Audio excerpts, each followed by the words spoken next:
who's the strongest Thunder God of Marvel? Because this new Storm chapter just answered that. So, starts off where we left off with Storm and Thor, talking. Thor gives her backstory, but before that, we get to see, Tony and Panther have some jabs. Tony like, you want to go talk to Storm? Eh? And Panther's like, nah, I'm good.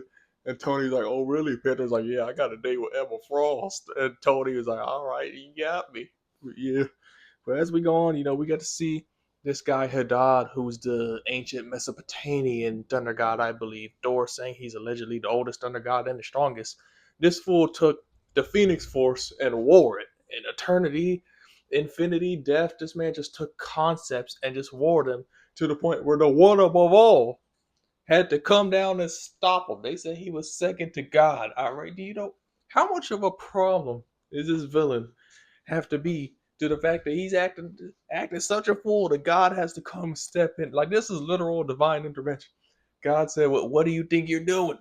He had to come down here himself and stop this tomfoolery. But yeah, and we found out that the Thunder Gods and the Gods are basically having a war because some of the Thunder Gods are trying to bring old Hadad back.